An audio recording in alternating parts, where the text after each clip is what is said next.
Qui va devoir mettre la main à la poche? Va-t-il y avoir plus d'impôts que prévu? Vous pouvez scanner le QR code qui va s'afficher sur votre écran. Mes invités en plateau vous répondront. Bonsoir Jean-Sébastien Ferjou. Merci de nous avoir rejoints, directeur de la publication du site atlantico.fr. Benoît Perrin est à vos côtés. Bonsoir. Directeur de Contribuables Associés. Et Olivier Babot est avec nous. Bonsoir Olivier. Bonsoir. Essayiste, président de l'Institut Sapiens. D'abord, on nous disait il y a quelques jours que les efforts porteraient surtout sur les plus riches, en tout cas les impôts.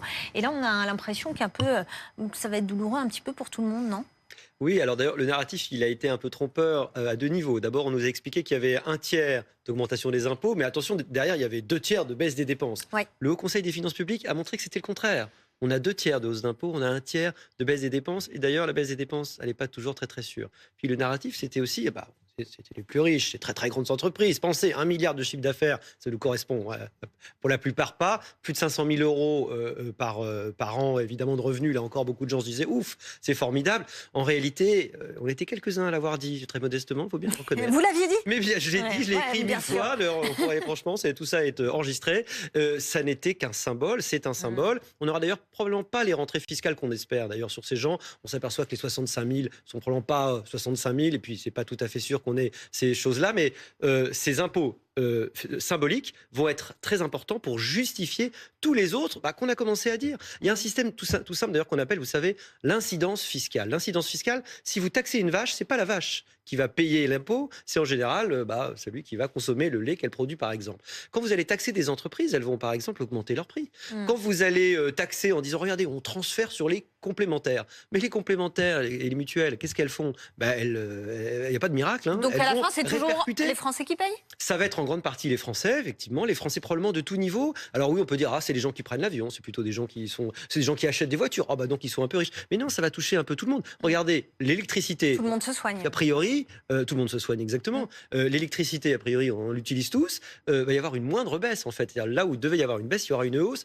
Et c'est en fait tout le génie en fait de Bercy qui concentre les esprits les plus créatifs en matière d'impôts, et franchement, ça force toujours le respect, la capacité dont on arrive à saupoudrer ça pour qu'il y en ait quand même un maximum et que ça ne se voit pas trop.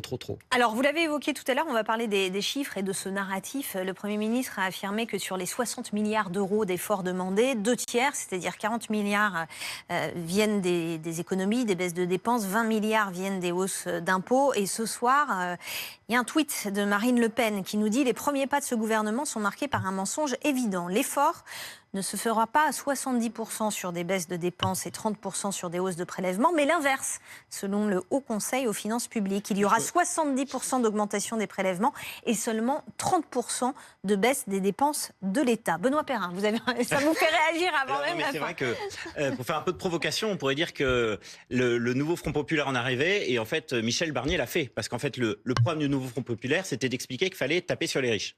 A priori, c'est ce que Michel Barnier va faire. Mais Michel Barnier va faire mieux, puisque comme l'a très bien expliqué Olivier, en fait, on va tous être concernés par ces augmentations d'impôts.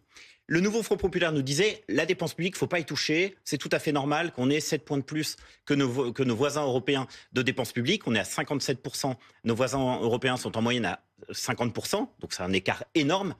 Et donc le nouveau Front Populaire disait, franchement, on n'y touche pas à la dépense publique. Et effectivement, a priori, Michel Barnier va marcher dans les pas du nouveau Front Populaire, puisque les dépenses, les économies sont finalement peu documentées. Le Haut Conseil des finances publiques l'a bien expliqué hier, en disant qu'a priori, il y a un affichage de 40 milliards, mais on serait plutôt sur 25 milliards d'économies.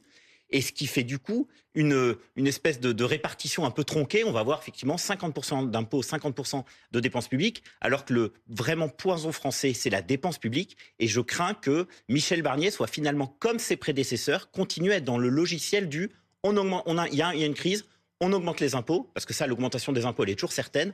En revanche, c'est vraiment l'augmentation des impôts pour tous. En revanche, sur la partie économie, je crains vraiment que finalement, ce soit relativement peu palpable. Jean-Sébastien, est-ce que Marine Le Pen a raison quand elle dit que le gouvernement a menti aux Français ? Mais justement, il y a 2 méthodes de calcul, il faut quand même le rappeler. C'est-à-dire qu'il y a la méthode de calcul qui est retenue par celle du gouvernement, mais ce n'est pas le premier gouvernement à le faire comme ça, qui calcule donc son plan de 60 milliards par rapport à ce que ça aurait pu être. C'est-à-dire que le déficit aurait pu être de 7%. Pour le ramener à 6 ou 6,1%, nous faisons cet effort de 60 milliards. Mais en réalité, comme les dépenses de l'État augmentent chaque année. Par exemple, si vous indexez les retraites sur l'inflation, c'est déjà 6 milliards d'euros. Donc, il faudrait en réalité 2 points de PIB pour revenir à 5% quand vous êtes dans cette méthode-là du gouvernement. Parce que là, vous avez retenu l'idée qu'on baisse les dépenses, mais en réalité, les dépenses, elles vont augmenter de 2,1%. C'est-à-dire, elles baissent par rapport à ce qu'elles auraient pu être si on avait laissé les choses se faire naturellement. Après, là où le Haut Conseil des finances publiques calcule par rapport à la croissance du pays, c'est-à-dire il considère que lui ne prend en compte que les économies structurelles, c'est-à-dire les économies qui seraient vraiment faites au-delà du taux de croissance.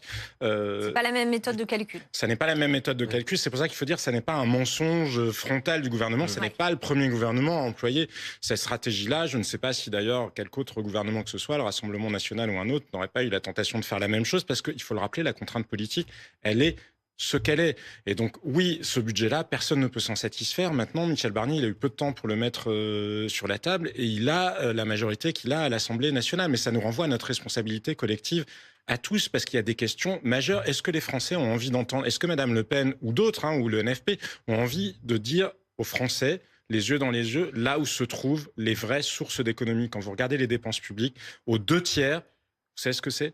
C'est pour partie la masse salariale publique, donc le nombre de fonctionnaires. Le reste, ce sont les prestations sociales et au premier rang des prestations sociales, les retraites. Donc, est-ce que les fameux Français qui lassent des oles ont envie d'aller vers là où il y a de vraies marges de manœuvre d'économie? Parce que c'est toujours une question d'ordre de grandeur. On peut rêver qu'on supprimerait tous les conseillers des ministres si on veut, ou de ce genre de mesures un peu gadget parfois qui se comptent en quelques millions. Le sujet, c'est que nous avons besoin de 120 milliards d'euros par an. 120 milliards d'euros par an, parce que cette année, le déficit, il est encore de 100 milliards. Ces 100 milliards-là, avec quoi on va les financer? Par de la dette. Si on ne veut pas que la dette continue à augmenter, il faudra bien justement qu'on rattrape non seulement qu'on cesse cette progression des dépenses, mais en plus qu'on réduise ces fameux déficits. Quelles sont les solutions pour le faire? Parce que quand on regarde bien, les solutions qui se comptent en dizaines de milliards d'euros, c'est l'âge de la retraite, c'est éventuellement une désindexation des retraites. Je ne vous dis pas que c'est ce que je souhaite en soi, je vous dis juste que ça doit être mis sur la table, objectivement, en toute franchise par tous les partis. Parce que moi, je me souviens quand même des programmes qui étaient présentés par les différents candidats aux dernières législatives. Les déficits budgétaires, ils étaient dans tous les programmes, que ce soit celui de Mme Le Pen, celui du NFP, où alors là, il était... On compte même plus tellement, à la limite, ça n'a plus d'importance tellement on est au-delà du réel. Et le déficit, dans le programme présenté par le Bloc central, le PR, il y avait aussi un déficit de plus de 20 milliards d'euros, quoi qu'il en soit. Alors, je voudrais qu'on écoute d'autres réactions, cette fois à gauche et une aussi au Rassemblement national après la présentation de ce budget.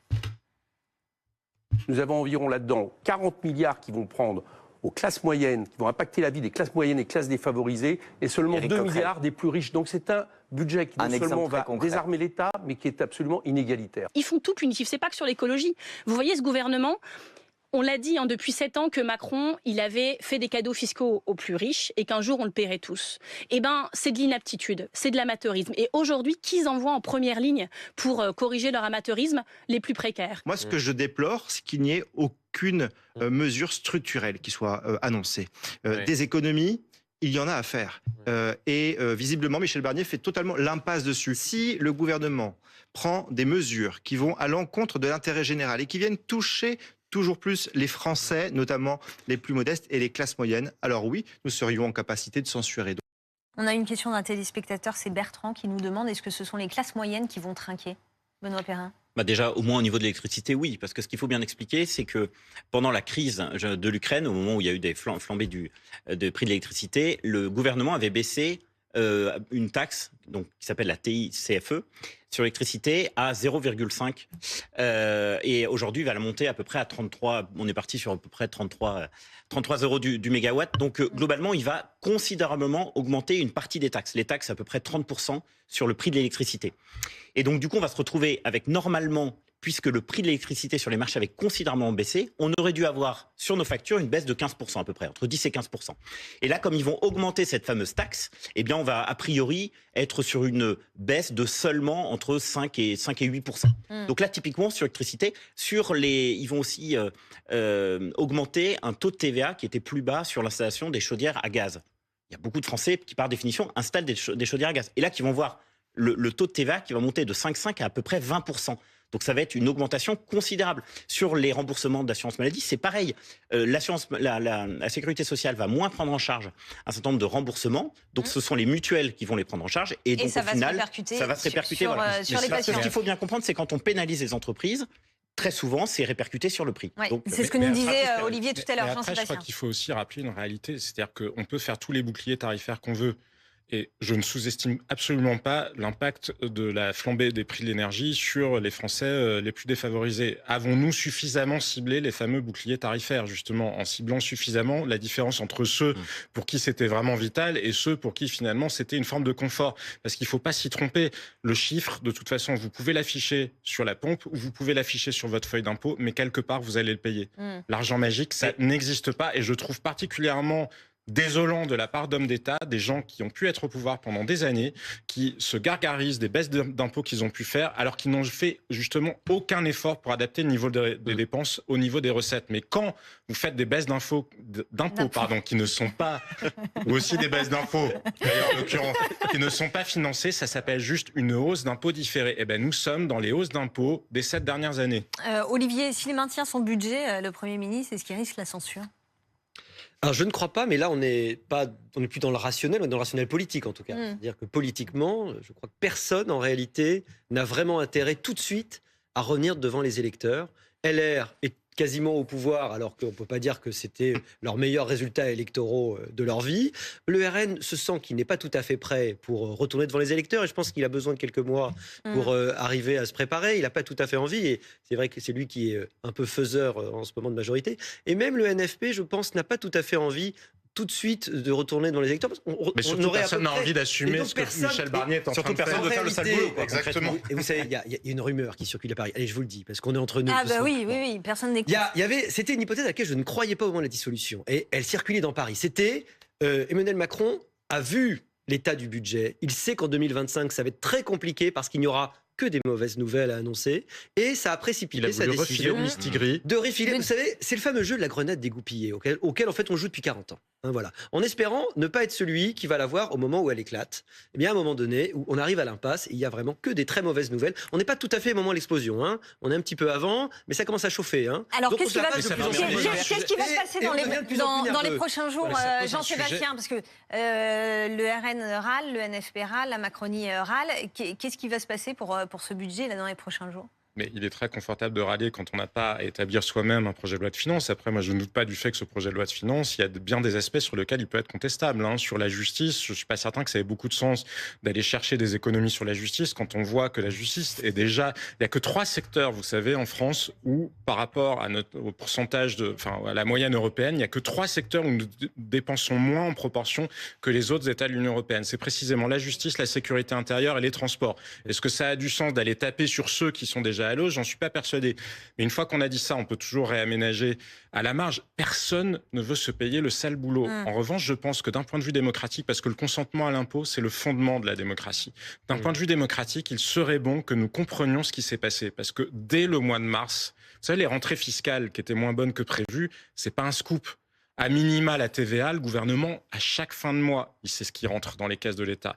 Et donc là, le dérapage, il était effectivement enregistré. Donc je rejoins ce que dit Olivier Babot. Et je pense qu'Emmanuel Macron a fait le pari de la dissolution dans un calcul politique spectaculairement faux, en voulant refiler le mistigris d'un mauvais budget au Rassemblement national. Est-ce qu'il va être censuré, ce budget ? Je ne pense pas, parce que, encore une fois, personne d'autre n'a envie d'assumer le sale boulot, parce qu'il faut assumer face aux électeurs des choix. Parce que j'entends X ou X qui disent il faut des réformes structurelles, mais très bien, mais les réformes structurelles, c'est quoi? Les grands postes de dépenses en ordre de grandeur, je vous le disais tout à l'heure, les retraites, le nombre de fonctionnaires. Donc moi, je veux bien qu'ils nous expliquent tous qu'ils sont prêts à faire de grandes réformes structurelles, mais qu'ils nous disent lesquelles, parce que c'était pas exactement présent dans les programmes. Alors, on va parler des pensions de retraite, Benoît Perrin. Les pensions de retraite qui resteront indexées sur l'inflation, mais la revalorisation qui était prévue au 1er janvier sera décalée de 6 mois. Une question d'Alain qui nous demande, est-ce que le gel des retraites n'est pas un impôt caché? Alors l'inflation elle sera à peu près de 2,5%. Donc sur une retraite de 1 500 €, ça fait à peu près une perte de pouvoir d'achat d'à peu près 15 €. Pour donner des estimations. Oui, c'est sûr que c'est très malin comme système, parce que vous avez beaucoup de prestations sociales qui sont indexées sur l'inflation. Et en faisant ça, vous faites effectivement des économies, mais pour les gens, c'est moins de revenus. Donc oui, c'est un impôt déguisé. Vous savez, les économistes expliquent que l'inflation, c'est un impôt non voté. Voilà. Parce que c'est doux, ça ne se voit pas, mais en fait, l'argent que vous avez vaut un petit peu moins, mais on continue à vous le prendre. Et puis parfois, vous allez passer des seuils si vous ne revalorisez pas les seuils. Et là, en l'occurrence, c'est assez violent. Alors, ils ont trouvé une sorte, c'est un juste milieu. Ils ont coupé la poire en deux. Plutôt que de ne pas du tout indexer, plutôt que d'indexer tout de suite, ils se sont dit, allez, 6 mois de gagné, c'est quand même quelques milliards. Parce que c'est ça, en fait. Et après, très rapidement, quand on a indexé les retraites l'année dernière sur l'inflation, c'est tout de suite 14 milliards que ça nous a trouvé. C'est quasiment l'intégralité que ça nous a coûté. C'est quasiment l'intégralité des efforts qu'on est obligé de faire l'année d'après. Et oui, parce que les retraites, c'est les principaux transferts sociaux. En fait, c'est le coût principal de l'État, en fait. C'est bien pour ça. Et notamment les retraites de la c'est là qu'il y a de l'argent à trouver. Et notamment les retraites de la fonction publique, parce que l'État employeur fait des cotisations fictives, ou en tout cas ne cotise, ou sous-cotise plus exactement, d'ailleurs, ça dépend de quel point de quel point on le regarde. Mais il faut rappeler, parce que c'est aussi important en ordre de grandeur et dans le débat public, les retraités, en moyenne, vivent mieux que le reste des Français. Alors, il y a différentes méthodes de calcul. Il y a des gens qui disent non, c'est faux, les actifs ont des revenus supérieurs, mais c'est en excluant notamment tous ceux qui sont au chômage. Enfin, ils font quand même partie, a priori, des gens en âge de travailler, et en excluant la question du logement. Donc, je pense que peut-être des mesures qui pourraient avoir du sens, c'est essayer de distinguer quand même selon les retraités. Les retraités qui vivent, par exemple, en dessous du revenu médian du reste des Français, n'ont pas vocation à avoir leur retraite indexée, parce que c'est extrêmement violent, mine de rien. Même quelques dizaines d'euros, quand vous êtes déjà dans une situation de précarité, c'est très violent. Il y a d'autres retraités qui vivent quand même très très bien, il faut le dire, et pour eux, ils peuvent assumer le fait que leur pension n'augmente pas exactement au même niveau que le coût de la vie. Mais là encore, ce sont des débats politiques que personne n'a le courage d'assumer, parce qu'il se trouve qu'en masse, les électeurs, ceux qui votent, en tout cas, ceux qui se déplacent, ce sont les retraités. Je voudrais qu'on parle des 4000 postes d'enseignants qui vont être supprimés en maternelle et en élémentaire. Il ne nous avait pas dit, Michel Barnier, qu'il ne toucherait pas aux fonctionnaires qui sont en rapport avec le Mais le ratio par public. élève ne change pas, parce qu'il y a moins d'élèves structurellement dans le primaire et dans le secondaire. Après, le vrai sujet de l'éducation nationale, c'est pourquoi chaque année y a-t-il plus de fonctionnaires dans les feuilles de paye du ministère de l'Éducation nationale et moins de professeurs devant les élèves. C'est un vrai sujet d'organisation de cette année. C'est le ratio professeur devant les élèves, nombre de personnes en entier. Et c'est vrai que c'est pas totalement absurde d'imaginer. Là encore, d'ailleurs, le ministre a expliqué que c'était une moindre baisse par rapport à ce qui aurait dû avoir lieu. Donc c'est quelque part une hausse aussi. Et là encore, c'est de la présentation, j'en conviens. Et pareil, pour bien comprendre les choses, il faut avoir à l'esprit que les profs, c'est 50% des effectifs de la fonction publique d'État. Fonction publique d'État, c'est à peu près 2,5 millions de fonctionnaires. Là, vous en avez la moitié qui sont des profs. Donc, je veux dire, là aussi, si on veut parler d'efficacité, si vous réduisez le nombre de profs, si vous ne baissez le nombre de fonctionnaires dans l'éducation nationale, là, vous avez vraiment de l'impact budgétaire, contrairement à d'autres ministères où ils sont finalement très peu. Et c'est toujours la même histoire quand on veut faire des économies. Soit on est dans le symbolique, et à ce moment-là, on propose de raboter par-ci par-là. Soit on est dans l'efficacité, et là, effectivement, on est sur le sujet des fonctionnaires, on est sur le sujet de la retraite, on est sur le sujet de l'assurance maladie. L'assurance maladie, c'est à peu près 25% de la dépense publique. Les retraites, c'est l'autre 25% de la dépense publique. Donc je veux dire, il y a un moment où il faut faire des choix. Et ce qui est certain, c'est que compte tenu du budget qui est présenté maintenant, là, on est en fait au début de l'aventure. Il faut bien comprendre que compte tenu des efforts monstrueux qu'on va devoir faire, notamment pour pas voir notre taux d'emprunt exploser sur les marchés, puisqu'il faut rappeler quand même qu'on va emprunter 300 milliards d'euros l'année prochaine pour faire fonctionner l'État. Si on veut satisfaire aux exigences du marché, il va falloir continuer ce train de réforme pendant au moins 3-4 ans. Et donc là, on est vraiment au début de l'aventure des budgets difficiles à bâtir. Merci beaucoup. Merci Benoît Perrin.